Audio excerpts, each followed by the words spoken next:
guys, it's Elizabeth. It's The Naked Truth. And I actually watched the show back last week, which I never do, and I hate the way I say that in the beginning. But anyway, we're here with The Naked Truth, live from Southern California in Canada. I mean, how far away can you get from each other? So, welcome, everybody. I'm here with my surgery sister. We both celebrated our 2-year surgiversaries this week. Hey, Patty. Hey, Elizabeth. What's going on? Oh, just happy to be here with our guest tonight. Who is? Oh, gosh. You guys, of course, we're very, very honored to have Pete Sleeverocker with us tonight. Everyone knows him in the community. He's been a huge contributor, and we're just happy to have him here. We're probably going to go a little different direction with things tonight since he's been on a lot of different shows and been very well exposed, but we're going to expose him in a different way tonight. So looking forward to talking with him. Oh, my. And he's so excited about that. It is called The Naked Truth, right? That's right. Hey, why are you still wearing a shirt? So, how was your week, Pete? What's been going on? It's a pretty good week. It's finally starting to warm up here. I've been on biking excursions 2 days in a row now, so I'm happy. Yeah, you got a little sun. You got a little sun today. Yeah, I mean, it doesn't show up on camera, but it's really weird because it's just the top part of my arm because I was riding bike. It does. It does show up a little bit in your forehead too. I can see it. Yeah, but only up to here where my helmet was. Hey, at least you wear a helmet. I can't convince my son to wear the importance of wearing a helmet when he's biking, but that's because he's 19 and knows everything. Right. But what about you, Patty? How was your week? How was your 2-year surgiversary week? Oh, it was great. It was anticlimactic from a perspective of it kind of just feels like life is moving on now. But it was exciting to, of course, just kind of relive where we were 2 years ago. And but overall, it's been a good week. I did catch a cold last week. We were actually in Vegas and went to go see Guns N' Roses, which was awesome because I'm a rocker at heart. And you had a very nice outfit on. Thank you. This is actually my I thought so. My second option, but yeah. Anyways, it was a lot of fun, but I'm just recovering from this cold, and I finally got to get out and get exercising again today. We went for a really long walk at the beach, hence the wet head. We just got home a little bit ago. So, yeah, it's been good overall. Work's been crazy, but normal. Yeah, everybody knows what's going on with me because I made like a minute-by-minute video of my life last week. So I made a video every week. I'm like having a week. I'm waiting for the next 2 weeks to be over with so that I can get back to real life. Before we get started, I just want to say I have the Q&A piece open. We already have Sister Scaleback here. She says, hi, everyone. Had to tune in to see my favorite fellow Canadian fitness guru. So she's here, and so you guys can post questions on the Q&A. I think it shows up as join the conversation. Or as always, because I love to get your naughty text, you can send me text at 714-625-5663. Al, VSG11B, is also here. And I don't know, Patty, you want to tell us about our newbie of the week this week? Yeah, we're really excited to announce our newbie of the week is SJ's Journey. Many of you may know SJ. She has been back and forth between here and Saudi Arabia lately. She's got a really, really colorful journey. So check her out. Elizabeth will put her link at the bottom of the comment section here. I will try to remember that. I did not do that last week. I'm really bad about that, but I will. SJ Hamilton on Facebook. Yeah. And Indira VSG is here. I want to go into the community celebrations. We didn't have very many this week. It seems like, what's going on, people? You must be celebrating something. We had Trisha Pretty O'Neill is calling out Christina Rangel and Nina Vargas because they've become CrossFit ninjas. So go girls. Kim Buchanan, who I met in Chicago, hit the 100-pound lost mark. So that's really awesome. She's celebrating in Florida with her sisters, and she says no kids, no husband, and a lot of bail money. So that's good. Dennis Benet's husband, Jay, was approved for vertical sleeve gastrectomy, so he'll be having surgery sometime in May, which is awesome. Catherine Dodson, her husband, Jerry, whose YouTube name is Mr. Natural VSG, is celebrating his 6-month surgiversary on the 22nd. And he is down 90 pounds, so congratulations to him. It seems like he just had surgery like 3 weeks ago. I know, it's so crazy. And so we'll be seeing them in Nashville, so that's exciting.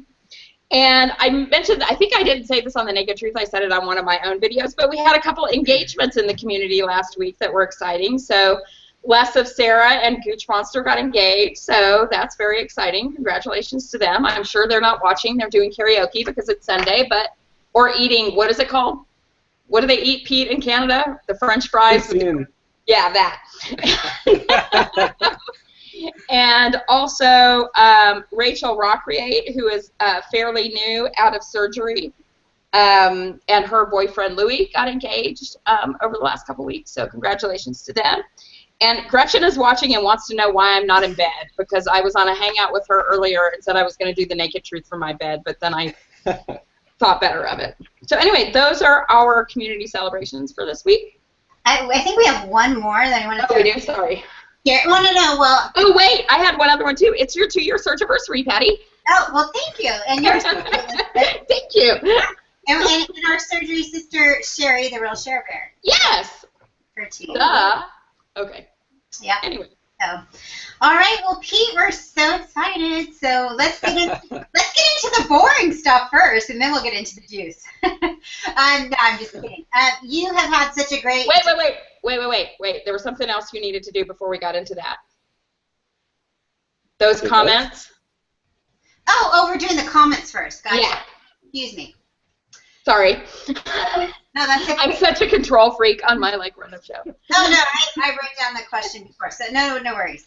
So Pete, we put out there a question regarding how your journey has impacted others in the community, and so many people had so many great things to say. Of course, there's so many that we're going to send them to you separately, but there's a couple that we'd like to just pull out and share with you. So first off, we're going to share Jennifer Bleacher. And she said, Pete, it's hard to remember all the ways you've impacted my journey. You have been my rock, my go-to person for all things food, fitness, and vitamin related. In the end, I gained a lifelong friend. I'm so grateful to you and feel honored that I got to share this adventure with you. And then Gastric Rose writes, I started watching Pete from the beginning. Every move he made inspired me and so many others. I'm thankful that he shared his journey. He kept going until he found his freedom. I felt empowered as he made his changes. I love the freedoms that he has made and how he shares so much with us all. He gives as we receive. Love you so much, Pete. And then Catherine Dadson, my fellow Canadian sleeve rocker Pete, took the time to look over my diary in MyFitnessPal and gave me feedback on what I was eating when I was concerned in the early months of weight loss. He even made a video for me talking about eating for fitness and weight loss while building muscle. I will never forget the help he gave me when he really didn't have to. He gives his advice for free when he could make money by becoming a fitness weight building trainer for the weight loss surgery community. True story. I appreciate that he tells it like he sees it and he doesn't pull any punches. I don't always like what he says, but I usually know when it comes to fitness and nutrition, he's done the research and he will never lead me astray. Now Go ahead. Now he inspires my husband to weightlift. I love that he has drilled it into our heads that it's all about progress and consistency and not making excuses. And she has a big heart on the end of it for you. So those are just 3, but you've got a lot here. So yeah, and we'll email them to you afterwards. Thank you. Yeah, that's pretty touching. But 2 other things I want to say. Okay, how you've impacted my journey is I know if I'm ever bullshitting myself and I say it in a video, you're going to call me out on it, which I appreciate. Have I done that yet? Probably. Oh, yes, you have. Yeah, and when I think I'm when I'm believing it and you're like, yeah, no, that's not really true. And so, yeah, well, so I appreciate that. I need to be called the carpet. And I forgot one community celebration because, of course, I forget my friends, which is Amy gets a VSG, got her plastics date this week. So want to celebrate that with her. Okay. Now I'll shut up, Patty. Oh, that's okay. I'm just going to tell Pete how Pete has impacted me. I think Pete is just the most he's such a huge value to the community, but he's also just, all the ideas and so forth that you give, but just more on a personal level. Pete, or texted him on multiple occasions, just questions, just random questions, and he's just really the nicest and most, just a really intelligent. I love that, all of his, everything he responds with is well researched, but he's also very personable too, which you don't always find that in such a mad scientist. So I appreciate your friendship, Pete, a lot. Yeah, me too. Yes. Absolutely. Thank you very much. Yeah. Are you blushing yet? Well, of course you put this at the beginning. You wanted to get me crying, didn't you? Aww. We didn't even soften me up for later. I know what's going on. Al said, well, Kleenex stock just rose based on that. No, I really do appreciate that, and I really appreciate the support that I've gotten back from everybody as well. I mean, that's been a major thing in my life, not just my weight loss, but my life in the past few years. So, I mean, We all love you. Yes. So, Pete, just to give everyone an overview who hasn't seen you on the 13 other shows that you've done. Oh, and let me say, Patty and I are going to be way nicer to you than Phil and TJ were. Good. We're cut from different cloth, that's all. We are. But that's okay. All right, I'll try and give you guys the condensed version, okay? Okay. So I had VSG surgery a little over 3 years ago. My high weight was 407 pounds. My first year after weight loss surgery, I lost about 209 pounds. And since then, I've been working on building myself back up, and I put on, I don't know, 15, 20, 25 pounds of muscle. I don't know, something like that. Just 15 pounds of muscle, and that's all in his arms, man. And chest, and his legs. Have you seen his calves? They're crazy. Oh, no, I have not seen his calves. You don't do as many calf shots. I did a calf shot this week, yeah. Oh, I must have missed that. I need to go back and check that out. No, but yeah, so I mean that's my weight loss journey, and I think I only started making videos about 6 months out, because I was, it's the internet. You don't want to put yourself out there when you're 400 pounds, right? It's a hard thing to do, so it took me a while. But, and what are you at now, weight-wise? I'm about 185. See, it just kills me. You started 5 pounds heavier than me, and I'm still 25 pounds heavier than you. But yeah, whatever. But you, again, I'm a guy, right? So I know, but you're probably taller than me too. Yeah. I would hope. How tall are you? He's very strict.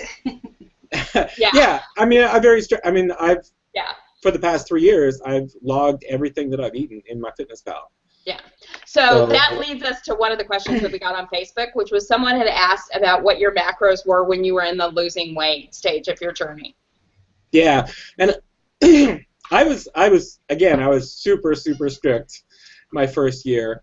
I think I didn't start in the gym until about 6 months out, but for the first, I guess, 9 months after surgery, I was under 800 calories a day. Wow.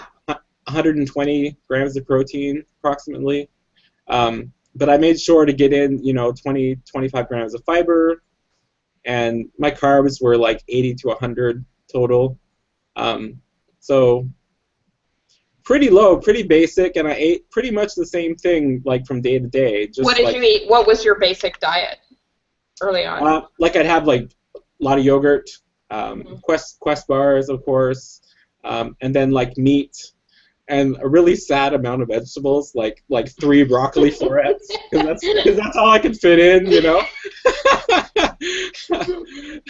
So those were my basic things that I ate.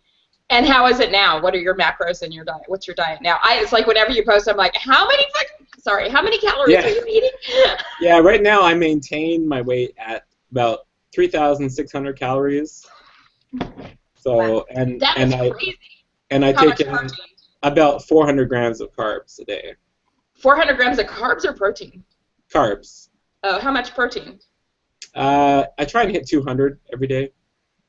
Wow. But I don't really need that much protein. That's just to keep a balanced diet, because if I didn't eat those calories and protein, then my carbs and fat would be like... Would be through the roof, yeah. Yeah. Is that based on a day where you've worked out? or does it? Well, I keep it pretty much constant. I mean, on days that I don't work out, like if I don't work out like 2 days in a row, I might reduce my carbs a little bit, just because I'm not burning them, so I don't need to eat them, right? And just so people have an idea, what's your basic workout schedule now? I work out in the gym about 6 days a week, and I do about an hour and a half each day. And then, you know, I do one cardio day, and then the next time I'll do like a rest day, but I never actually rest. I can't I can't stand still for a whole day anymore.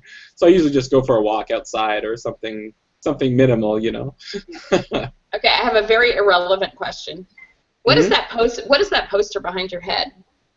Oh, that's a Salvador Dali poster. Oh, it is. Okay, now I get that. Okay. Yeah, it's what is it? The Metamorphosis of somebody or other? I forget. Narcissist. Okay. Well, speaking of that, oh, Sister Scaleback said that your non-working out days are like our workout days, which I'm sure is probably true. So tell us about sort of like how were you heavy your whole life? How did that sort of impact you growing up? What's your experience around that? Yeah, I mean, I was definitely overweight my entire life. I mean, from, I don't know, I think I was only really aware of it when I was maybe 8 or 10 years old, but I mean, looking back at pictures, I mean, I was overweight the whole time. And, you know, that affects you socially. I mean, I didn't do any sports, you know, and once I got heavier, I even got passes so I wouldn't have to take gym class because it was just too much, you know. Isn't it sort of I find this, isn't it sort of incredible when that was your childhood growing up to find that you really have a passion for fitness? I mean, that's what I found, and it's like sort of mind-boggling to me. I kind of regret, like, it's weird. I was never really introduced to it. Like, I was never really exposed to it, so it wasn't part of my life. But if I had found this 20 years ago, things would be pretty different, you know? Yeah. But yeah, so growing up and there's all kinds of weird things when I was growing up, you know. I remember we went on a nature hike once and I fell in a sewer ditch because the ladder thing broke. It was horrible. It's awful. Aww. So, yeah. And so have you lived in Canada your whole life? Well, no, I know you went to school other places, but were you born in Canada? Yeah, I was born in Canada. I live in Quebec. Kind of out in the country, you know, small towns. You know, I grew up in town. I think my town where I grew up in had like 2,000 people, and now I live in a town of like 12,000 people. So it's pretty small town, country area. So we have a question from Indira VS. Uh-oh, we lost Patty. Did I bore her? Uh-oh. Okay, well, we have a question from Indira VSG, who's pretty newly out. I think I met her last week when Jody was on. I think she may have had her surgery on March 2nd. She wanted to know if you still make videos, and I was going to say, yeah, he does, but very rarely.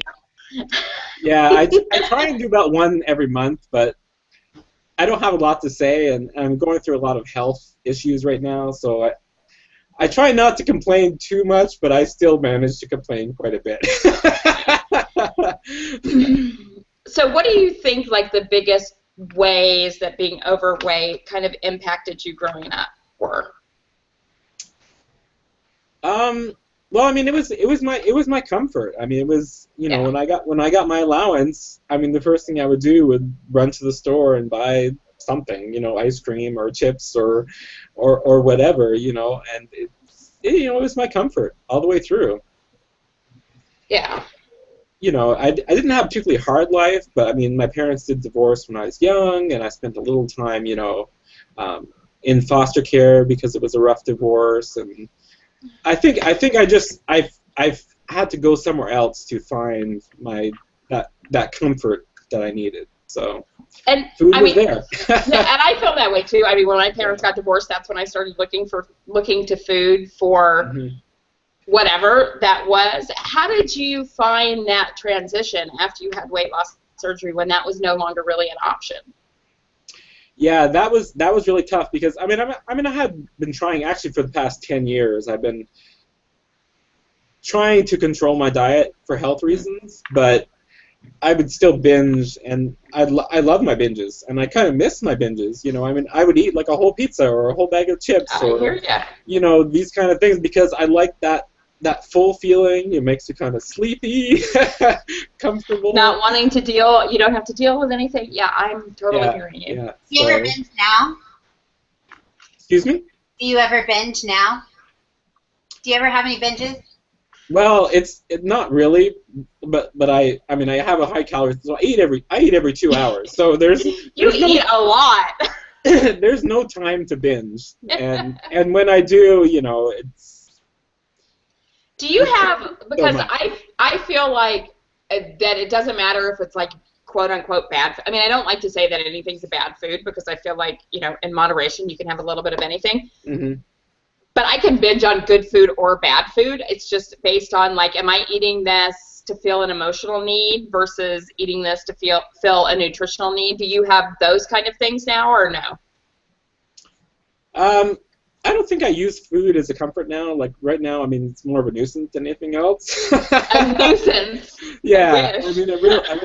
I still enjoy food, but I mean, I can have, like the past few weeks, I've been having a muffin and ice cream every single day because that's just an easy way for me to get in like 700 calories, right?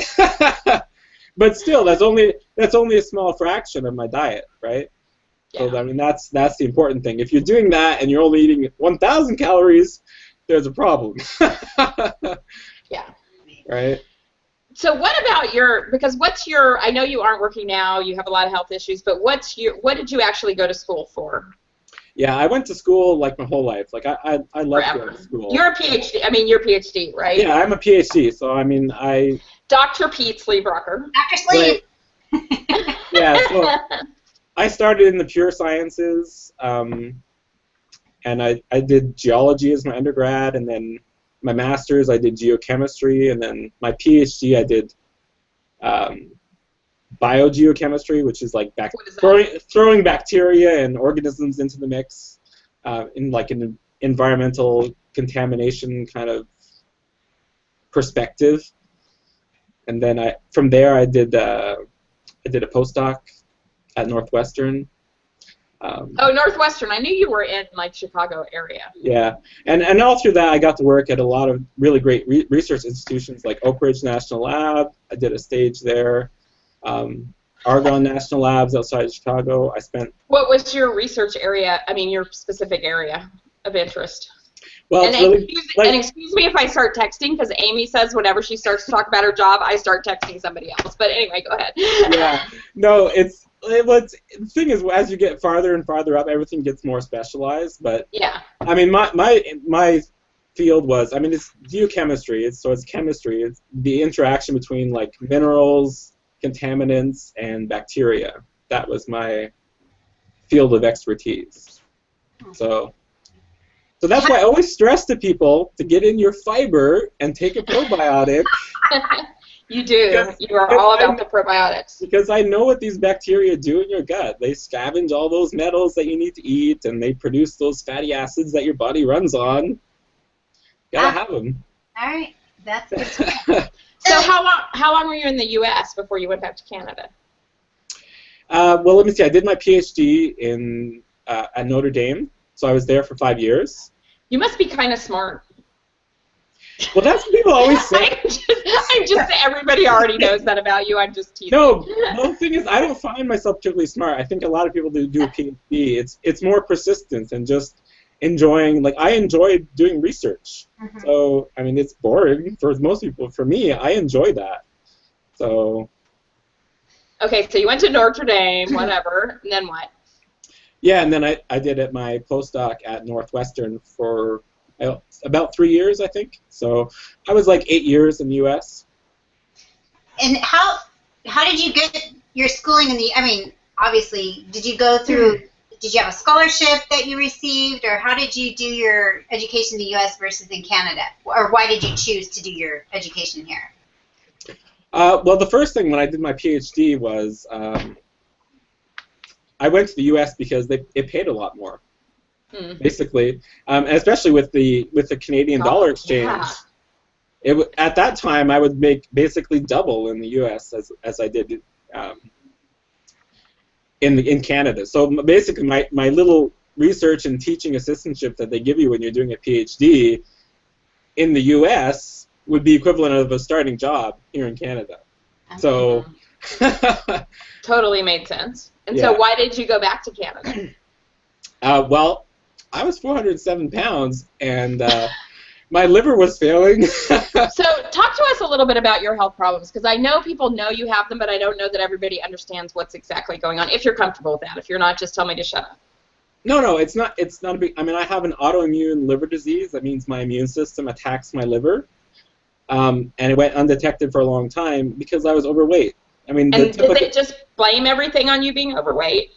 Yeah, because I mean, some of the symptoms are you get tired a lot, you have blood sugar problems.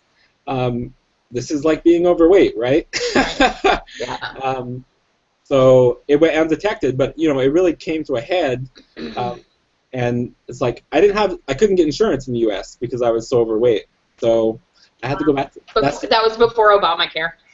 Yeah. So I had to come back to Canada. That was all I could do, right? So what was the point that made you, was it these health issues, or what made you finally decide to get weight loss surgery? Yeah, I think the health issues had a lot to do with it. I mean, I also had back problems as well. Like I have a collapsed vertebrae and fractured vertebrae. So when your liver's failing and your back is broken and you weigh 400 pounds, I mean, you need to do something, right? So the weight was the only thing that I could really control. So now, because I know in Canada, it seems like what I've heard from other people is it's a really long process to get approval for surgery. Did you have to go through that, or because of your other health issues, you went through that process faster? It really depends on where you're at. In Canada, every province controls their own health system. So here in Quebec, it actually went through pretty fast for me. Like, I don't know, I think I got a date, let me see, 5 months after I submitted my papers. So that seems short compared to other people I've heard in Canada. Yeah, and there's no psych exam, there's no pre-diet, there's none of that stuff. As Right. far as your back goes, is that something you were born with, or the issues, the challenges you have with your back? Well, actually, that was a result of the treatment that I had for my liver disease. You had to take, I was on prednisone for 3 years, and one of the side effects is it weakens your bones. Constantly for 3 years? Like what? Continuously for 3 years you were on prednisone? Wow. Yeah. Wow. And I managed to lose and gain weight during that period. I'm not sure how that happened, but So and I don't know if you said this before we got on the air or after, but you had said that like for 10 years before surgery you were trying to like kind of control your weight. Yeah, because of my health thing. When my liver was in really bad state, I mean, you can't take in fats, so I was on a very, very low fat diet, and then I was trying to fix my diet, my calories as well, so I was lowering my carbs. But when you binge, even if you don't binge, even if you have a couple of big meals, it easily cancels all your efforts, right? Yeah. Right. Yeah. If you binge like once or twice a week, you could be eating 1,500 calories the other days, but yeah. And particularly if you binge with a lot of salt and whatever, totally. Yeah. I know this is kind of a random question, but I'm just curious because you're talking about your liver and fats. Do you still have your gallbladder? Yes and no. Okay. I still have my gallbladder, but I have a gallstone that's the size of an egg. Oh, that's blocking your bile duct. Blocking the duct. So my gallbladder is collapsed. It doesn't do anything. Are they gonna take that out, or it's just they're like, oh, whatever? Does it hurt? It doesn't. Well, it's uncomfortable, but it doesn't cause me pain. Like I can feel it. Like actually, physically now, I can feel it, which is kind of weird. Like right this minute now? No, like I can palpate. I can palpate the area and actually feel it. Yeah. Oh wow. Yeah. I have to tell you, I mean, when I had my gallbladder removed before I had surgery, I had gone on a really low calorie diet of like I don't know, like 500 calories a day that like set it all off. And that pain was worse than childbirth. So if you ever get that, you're going to want them to take it out. Trust me. Oh, I've had a number of gallbladder attacks, and I know it's they're awful. debilitating. Like there's no other way to say it. They're just absolutely debilitating. But now it's all blocked off, so for now it's okay. I do want to get it removed, but it's too risky with my other health issues right now because it's connected to your liver, right? So right, I get it. I've always been bad at geography, and that includes anatomy. But, yeah.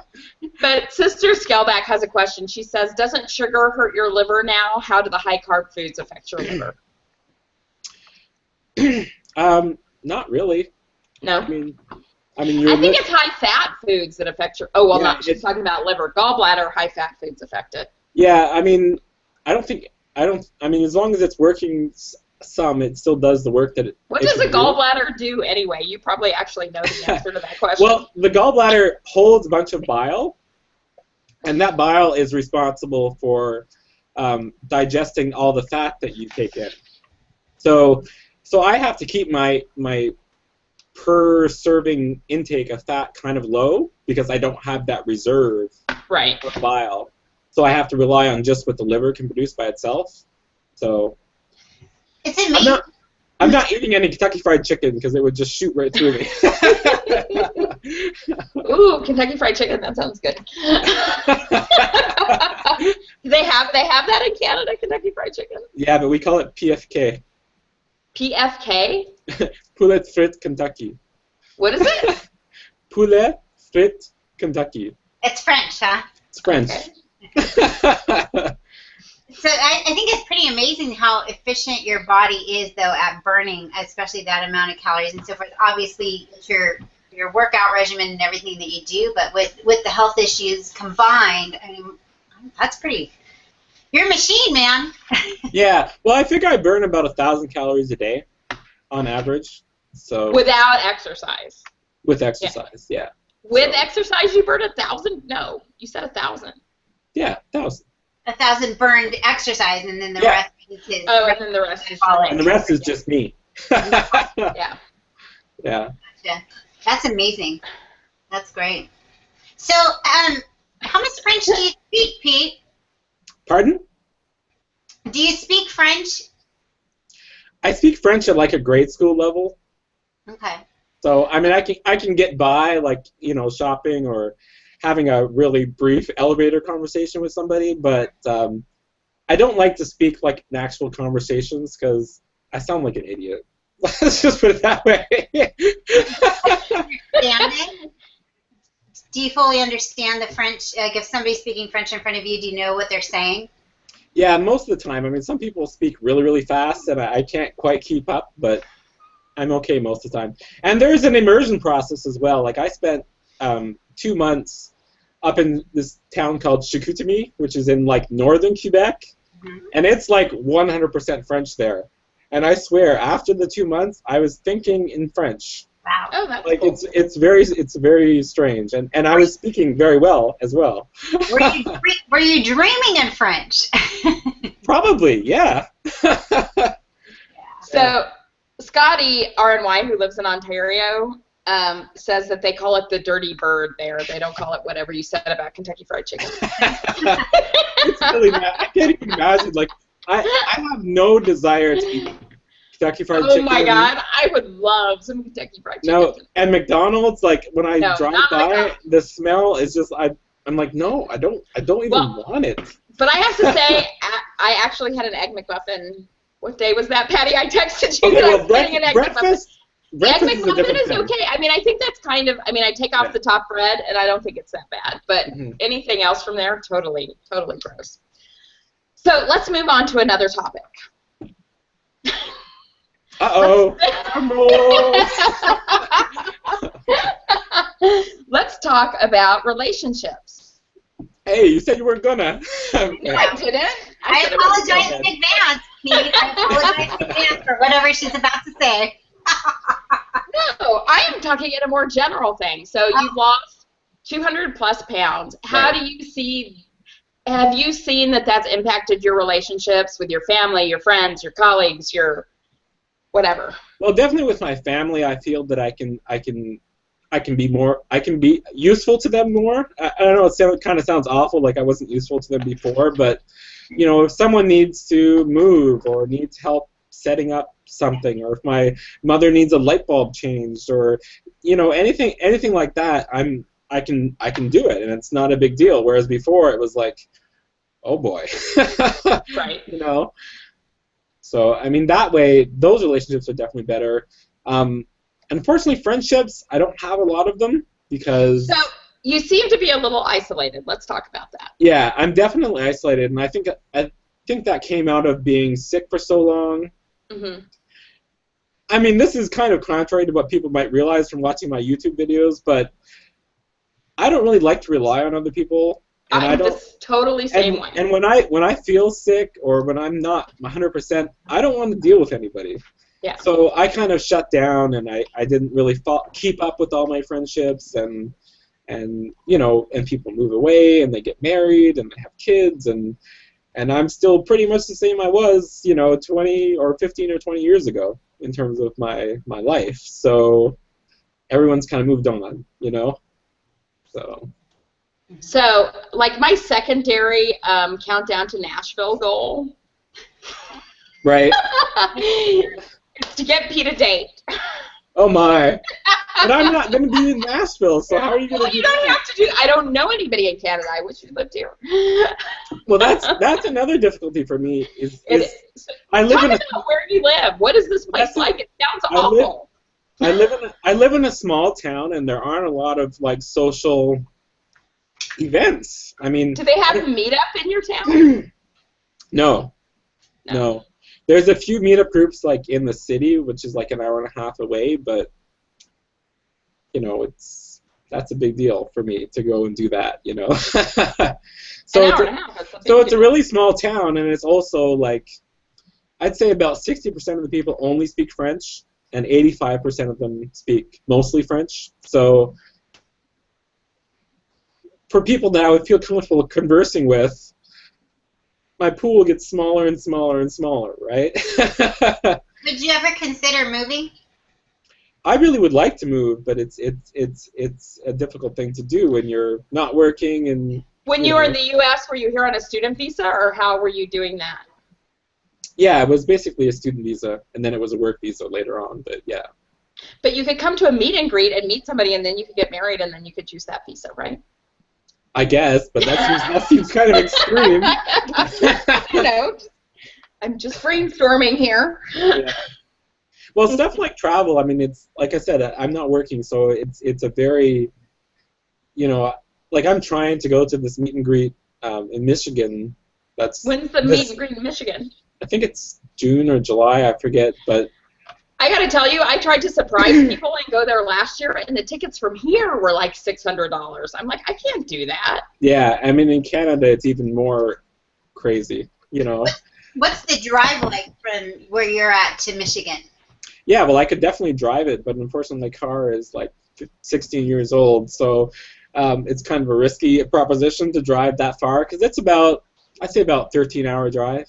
But maybe you could. Okay, so sister, how far away do you live from Sister Skelback? She said she could move to Ontario. That's actually my current plan for getting there is to meet up with her and then go from there, because she's about halfway. So like 6 hours from you? Well, actually, more than that, I think. She's a little farther out, so 9 or 10 hours, yeah. So Canada's a big place, and that's just that's just one province over, Why do people live in Canada? I keep asking Scotty that. It's a good question. I guess it's like everywhere else. You're born here, right? Well, I don't know. Both of my brothers got kicked out of Canada. Really? Mm-hmm. I didn't know you did that. I didn't either. My one brother went there to Vancouver for like recording engineer school, so he was there on a student visa and then wanted to stay afterwards illegally, and he flew home for Christmas one year, and he flew back in, and they're like, nope, get back on the plane. Oh boy. Yeah, that wasn't good. But I personally think Canada's beautiful. I've been there, and I think it's gorgeous. And I also, again, I was telling you before we got on the show, it's really pretty where you live during the fall, and and I'm sure the summertime too. But it's just different. You guys have real winters. Yeah, that's why most people don't want to live here. But I was fortunate when I did my schooling was in Montreal, and in Montreal is a pretty large city, and it's all connected underground. So really, you didn't have to go outside if you didn't want to. When you say connected underground, through subway, or what do you mean? Well, there's subways and there's tunnels like to and from the school to the shopping centers and whatnot. So you really didn't have to go outside at all. Awesome. Yeah. So just want to let you guys know, because people have texted me this. Number one, Patty, Scotty thinks you rock because you think Canada is good. Thanks, Tyler. Scotty, I'm in your corner, okay? And he lives halfway in between you and Sister Scaleback. So you guys maybe need to get together on getting to a meet and greet, because I know he's trying to get to Anaheim in October. Ah, there you go. So, and also Jennifer Bleacher's watching, so wanted to let you guys know that. And also, the Michigan meet and greet is the end of July. Jennifer said it was July 30th, Catherine said it was July 31st, so whatever. Right. Yeah. But if people are interested in that, that's when it is. Right. So let's get back to the weight loss surgery stuff a little bit. I'll put you off the hot seat in terms of me telling. Oh, wait a minute. Wait, I have to say one more thing about this. So like a week ago, I said I asked you if you could spend 5 minutes a day focusing on an online dating stuff. Did you do that? Yeah, I know. Right? You followed up. You ignored my message. It. That's the only time you've ever ignored a message I sent you. Yeah, I think the 10 minutes a day is not a good strategy for that, because what can you do in 10 minutes, really? You can do more than you're doing right now. That's true. It's true. It's true. So I guess that would be a no. No, that's right. I have a really hard time. I know you've had good experiences, but I just don't like that, especially since Tinder is the number one. It doesn't have to be Tinder. I mean, it doesn't have to be Tinder. I would be curious just because you live in this. Just because you live in this really small place, I would be curious for you to download Tinder on your phone, and then we'll do a hangout and show me how many people come up. Yeah. I'm just curious. Because I have a big pool on Tinder, but 5 minutes a day at least starts you moving toward it. But I just don't like the concept of people seeing your picture and saying yes or no. Like as the first pass, I have a problem with that. But do you know why I like that? Is because chemistry is important, ultimately, that's a big deal. So at least on like the other sites where you can have your like best friend write your profile, or you can say things that aren't necessarily totally true, you're reacting initially to someone who you think you'll have chemistry with. And then you go deeper. Yeah, but usually the pictures people use are, like for me, if I took a picture like this right now, you look fine right now. People would be swiping right, Pete.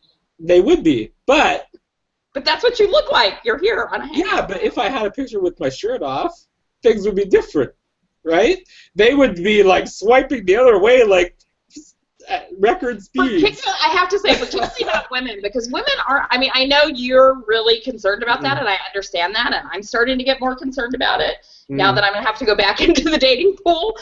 Right. But I mean, particularly the other way. I mean, women are so much more accepting about that stuff than men are. Well, you know what? Women say that about men say that about women. I have never heard a woman say that a man is more accepting about most men don't really care what the woman looks like. If a woman is into them, it's true. If a woman is into them or interested in them, that's the number one thing that guys like. I don't know about that. I don't know. I mean, so guys out there, back me up, Okay, I'm waiting. Somebody text me that, because let's just say you guys have different philosophies when it comes. Well, no. I don't know if you guys know Bill Streetman, who's I met him at Raleigh at Obesity Health. He's in his 50s, had weight loss surgery. I really loved his presentation that he did, and we had him on The Naked Truth a while ago, and we've been submitting a proposal to different conferences to talk about like romantic relationships post weight loss surgery from a woman who's single and a man who's married. Mhm. And I mean, it's 100% different because the women just don't care. I mean, I don't care about that. It's like not as big of a deal. I think it's to each his own. It's a general. Okay, Yeah. fine. Well, seriously, I mean. I guess it is, yeah. Okay. Anyway, 5 minutes a day. I'm not shutting it down. I'm just saying, everyone's kind of got different philosophies when it comes to attraction or, how they would go about meeting somebody. But Right. the thing is, for me, it's a totally foreign thing. Like all the relationships. Well, that's what I was going to ask. Have you had relationships before? I mean, When I've had lots of, well, not lots, 3 or 4 short-term relationships, like a month, 2 months, 3 months kind of thing. But they all developed out of friendship first, or from going to school with someone, or working with somebody. Yeah. I haven't been dating per se, ever. Okay, so I have to tell you guys, since I'm being honest, Scotty emailed me and said you're right. All right, Scotty. With your perception, so whatever. Okay, before I ask the next question, we got a lot of comments, so let me just. Indira VSG says Montreal's beautiful. Sister Scaleback asks, so is your loose skin a factor in worrying about dating someone? Yes. Yes. Me too. So I hear ya. And Sister Scaleback also says that Jerry agrees with Pete. Men don't really care about excess skin. They're just happy to get some. But that's different. That's funny. That's what Jen R&Y told me when I was getting ready to meet the guy that I've been dating. I hadn't been nervous about it because there was nobody that I really thought that I would like that much that I really cared. Right. But then I met somebody that I did, and I'm like, I'm really worried about this, blah, blah, blah. He's like, guys in their 40s, they're so happy to get something, they don't give a shit about that. So I'm like, okay. Okay, anyway, my other question. That's another issue that I have with dating as well, because What? I'm 43 years old, right? I'm Dating someone in my age group, they're in a totally different place than I am. In what way? Well, they probably, maybe they've had kids already, maybe they've been married before. I mean, do you want to have kids? No, but I'm just saying, like, in terms of, and they're established in their careers. They're in a different place than I am. So I'm more drawn to who are a lot younger than me. Well, now that may be a problem. So that's a problem. That may be a problem, but that may be a problem. But I just feel like you sell yourself short because you're a very attractive, very smart guy, and you're so down on yourself when it comes to this.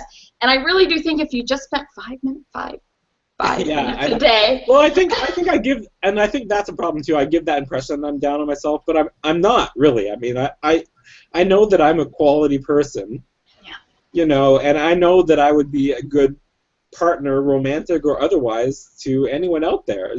I mean, I know that. I mean, it's not a doubt in my mind there, but putting it into play is a different thing. I know, it's hard. I mean, it's really hard. I mean, it's really hard, and it's hard to get comfortable dating. I mean, and like trying out people in particular. I mean, I live in a place where there's 1 million people. Right. It's easy to go on a lot of dates in a row, but I had never done that before. I had met my husbands through like friends and whatever, and you just, and it took like going out a bunch of times to start to get comfortable with the whole idea of dating. Right. And I don't know if that's an opportunity there where you are to even go out with people who you may not necessarily think, okay, this is the person for me, but it's just like an experience of going out and getting comfortable with doing that. Mm-hmm. Because I really have to do that. And I'm going to keep emailing you because I... Wow. It's one of the it's one of those things that, I mean, I agree with you. It's something I need to work on, but I don't know if I want to say that I'm ready for it, but I'm not ready for putting in the commitment that's necessary to progress. But a commitment of 5 minutes a day and going out with somebody you're not even attracted to just get comfortable with going out with somebody. Just saying. Yeah. Oh, look, now this is a really good idea. Indira just posted that maybe we should start a weight loss surgery patients dating site. There is one, actually. Oh, there is? What is that? I'm not aware of that. Yeah, I may need to know about that. Someone started it like 2 years ago. I forget what it's called, but there is one out there. So Pete, I mean, and I'm not meaning to change gears so much, but something got you to the point of being comfortable of making YouTube videos, which is really putting yourself out there. Mhm. What was that? And maybe that's kind of a mojo that you might be comfortable. Yeah, well, I think like I said, I didn't start making videos for about 6 months. And Right. the reason why I did it was because, well, first of all, I had interacted with a lot of people and on their YouTube videos, and I wanted to kind of, you know, it felt very one-sided. So I wanted to, you know, Give back. introduce myself to them as well. Right. Who were the YouTubers that you watched early out? Oh, I mean, I watched everybody. I mean, literally anybody I could find. I mean, I definitely, you know, I geared myself more to finding more guys and Which people, is not easy. Yeah. and people who were not just overweight but super morbidly obese, because that's where I was coming from, right? So I mean, Right. those are the people that, you know, had 50 pounds to lose and were having surgery. I'm like, I can't really relate to you. I'm sorry. I know it's difficult still for you, but I can't relate to that. You know. No, I hear you.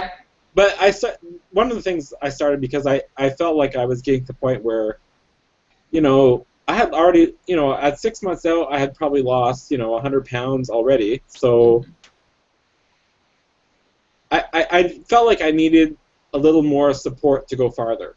I think that was the main thing. Yeah. That started you making videos. Yeah. How do you feel like being part of this community has impacted your journey in your life?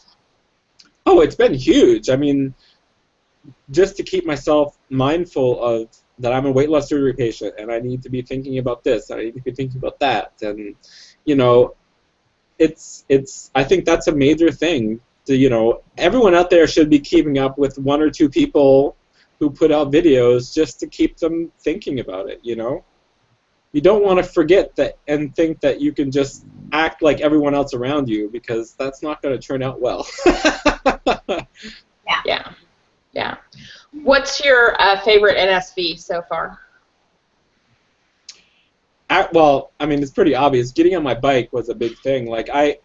Honestly, when growing up, that was a big thing for me. I spent all day on my bicycle riding around town. That was like a big thing that I did. But it took me, I don't even know after the first year, after the first year, I still wasn't able to really get on my bike. I didn't have the flexibility to like throw my leg over and feel comfortable on the bicycle. So it took me like a year and a half before I was able to really get on my bike and go bike riding. I have my son's bike here, and I've like been tempted to just try it, and it scares me for some reason. It's like, I know I can ride a bike, but I don't know what it is about that. Yeah. I'll ride bikes with you. You ride bikes with me? Do you have a bike? Yeah. You do? Okay. Yeah. No. Okay. No, I would totally bike the beach. Okay, let's do it. Hey, Pete, as far as the exercise goes, I know a lot of people have fear of getting into the gym. Did you have fear getting into the gym when you first started, and how did you overcome that? Yeah, I mean, I was definitely fearful. I mean, I was like 40 years old. I had never stepped into a gym before, ever. Like, not even to do cardio, nothing. I had never been in the gym before, but I knew that I needed to work on building some muscle and retaining some muscle. So I was like, I got to do it. So actually, it was my 40th birthday. I went in, and I said, how much is the membership? But I originally went in there saying, I think I'll just get a 1 month or a 3 month and see how it goes. But the cost was so expensive. I said, just go for the whole year. Right. You know, Yeah. hopefully I'll like it. I don't know. But it was difficult those first few times because I was still very overweight and fitting in. I mostly did like machine work and working on the treadmill and stuff like that, but I wouldn't fit into a lot of the machines. Like literally wouldn't fit. Like I could do a leg press, but my knees would move like only 6 inches, you know, because my stomach was in the way, you know. So it was very difficult. It was embarrassing. Were you, that was my question too, because were you cognizant of people around you, and did you feel like you're being maybe judged too? Was that another aspect? I didn't feel like I was being judged as much as but I was definitely I felt very awkward. Like I still feel very awkward. Like I feel like I'm like a monkey flailing around in the gym kind of thing. But for the biggest thing that helped me, and what I encourage everyone to do that's going to the gym, is get a trainer. I mean, my trainer. I mean, I only got to see my trainer like with my membership. I think it was like I forget now. It's every 2 or 3 months. Mm-hmm. But just spending an hour with them, showing me what to do, how to move, how to hold the weights, and stuff like that, that instilled so much confidence in me. I mean, it's unbelievable what even that small amount of time can do. To know that you're doing something right. Yeah. Yeah. I think that, I mean, I absolutely agree. I think that's so important. So we have one more question. Oh, sorry, Patty, do you have another question? I was going to say, that's great advice. I know when I was first starting to work out, I remember this was before I had weight loss surgery, but this was before I was losing weight, and it was one of my 37 attempts to lose weight. And I remember this woman coming up to me, and she said to me, I'm on the treadmill going for it, and she's like, right on, girl, keep going for it.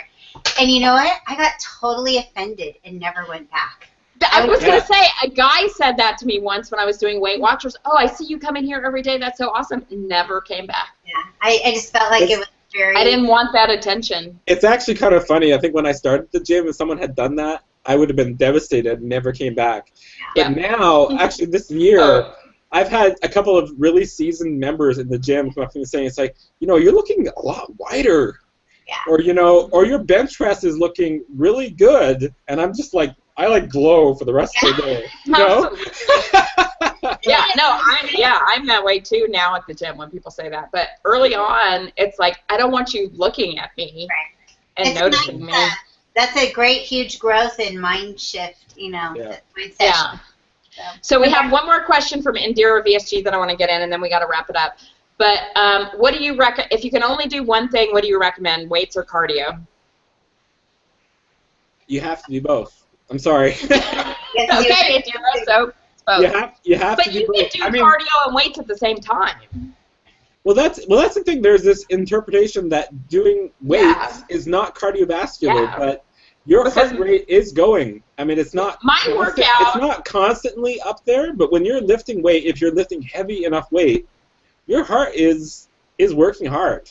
It is cardiovascular in of itself. And if you do something like a circuit, I see a lot of people who just starting them. That's when I started. I did like a circuit. Like I didn't do like the 3 sets of whatever. I would do one machine, go to the next machine, and just keep going around. And with little break. I mean, that's my workout. It's totally like that. I mean, it's weights. Yeah. But, I mean, the warm-up is more cardio. I mean, it's stretching, but then it's cardio running. But then that gets my heart rate going, and it goes through pretty much the whole thing. It's cardio and it's weight, so you can do both at the same time. Yeah, I mean, the basic philosophy that I do even now, I go to the gym, and like I said, I do warm-up on the treadmill, gets my heart rate up, and it's up for the rest of the session. Yeah, exactly. So you can do both. Okay, so really quick, one tip for newbies, one tip for people in maintenance. One tip for newbies. I mean, track your food and keep tracking it. I know some people think it's a nuisance, but you got to do it. You have to know what you're eating. Yeah. And the same thing for maintenance. I mean, you maybe don't have to track, but maintain those habits that you had when you're losing weight in maintenance. You can't start going out to eat 5 times a week and drinking alcohol every night and expect to maintain weight. You can't do it. Okay, so now it's time for Inside the Weight Loss Surgery Studio questions. Oh my gosh, I hate these so much. Why? You knew what they were, so you had time to prepare. I didn't, though. Well, that's not my fault. Okay. What's your favorite word? Oh my gosh, I don't even know. French word. I don't know. Well, let's just go with let's go with muscle. There we go. Muscle, that's a great one. What's your least favorite word? I'm gonna go with a nickname that I had in high school. Jabba. Not good. Not good. That's bad. I'm a Star Wars fan, and every time I hear that word, I just cringe. Good. What turns you on creatively, spiritually, or emotionally? I know this is going to be an easy one for you. I don't know. I actually like. I mean, I like spending time by myself out in nature. I mean, that really. That's me too. That opens up my mind and my soul and whatever else there is to open up. I just feel at peace. Me too. When I click off on this hangout, I'm going down to the beach because I haven't been there all weekend. Yeah. What turns you off?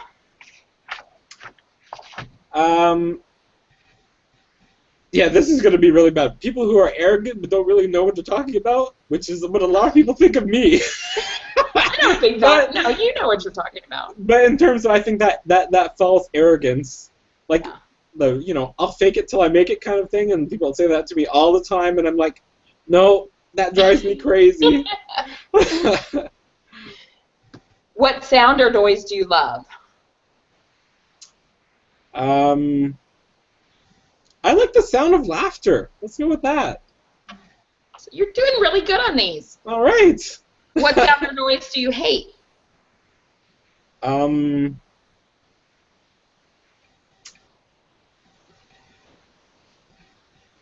Teeth grinding? Is that a sound? That is a sound, yeah. Yeah, I don't like that. Particularly when somebody's asleep and they're grinding their teeth. Yeah, and I probably do that, so.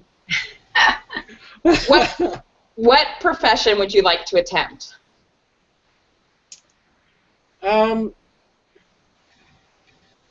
Yeah, that's a tough one. I don't know. I mean, I definitely do like nutrition, so I mean, I've thought about nutritionists would be something, but. What profession would you not like to attempt?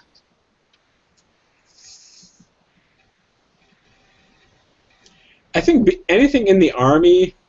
I don't like being told what to do. Me either. Without a reason. I mean, I don't mind being told what to do, but if there's no reason behind it that they can tell me, I can't. I just can't do it. If heaven exists, what would you like to hear God say when you arrive at the pearly gates?